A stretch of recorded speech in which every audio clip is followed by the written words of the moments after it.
Mes amis, nous sommes endeuillés. Nous avons été très lourdement touchés par 2 attentats dans lesquels nous avons perdu 128 de nos camarades et il y a encore plusieurs dizaines de blessés dans une situation extrêmement grave. Ce chiffre peut s'alourdir à tout.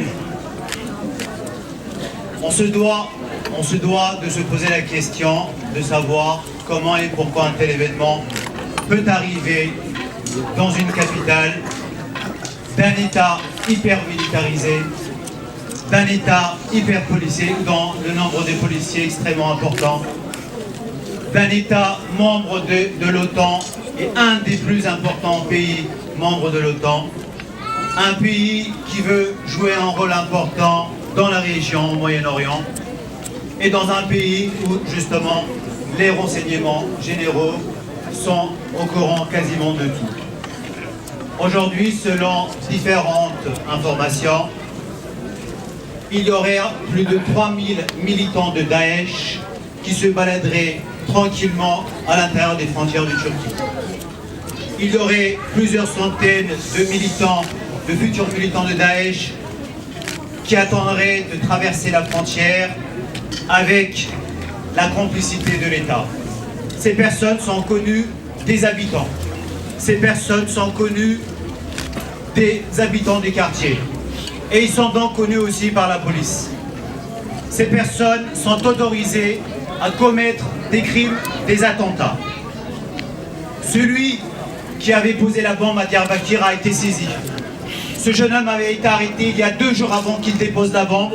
Il était recherché par la police et par miracle il a été libéré. Et il a déposé sa bombe. Il a commis son attentat. Et nous saurons dans quelques jours celui qui a commis ou ceux qui ont commis les attentats de Diyarbakir.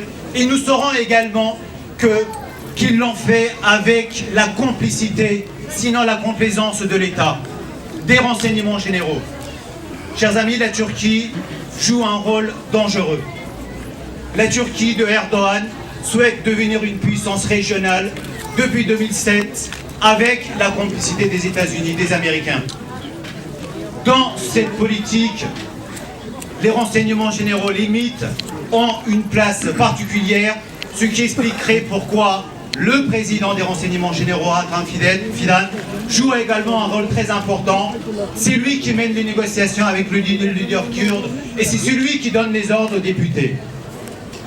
Aujourd'hui, si nous avons perdu autant de camarades, le gouvernement de Erdogan porte une responsabilité lourde. Mais nous devons également souligner que les Européens portent également une responsabilité.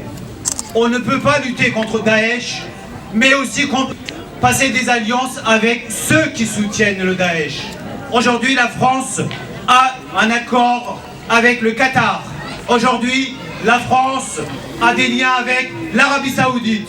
Aujourd'hui, la France accueille Erdogan à Strasbourg à bras ouverts avec le tapis rouge. Or, ces pays soutiennent militairement. Ces pays apportent des militaires à Daesh. On ne peut pas dire qu'on lutte contre Daesh et bombarder le peuple kurde. Ce n'est pas possible, chers amis. La lutte de Erdogan contre le Daesh, c'est la lutte contre la démocratie, c'est la lutte contre le peuple kurde, c'est la lutte contre les forces progressistes. C'est lui le commanditaire des attentats de Ankara. Si autant de personnes, si autant de nos camarades sont morts aujourd'hui, c'est parce qu'ils portent une responsabilité lourde.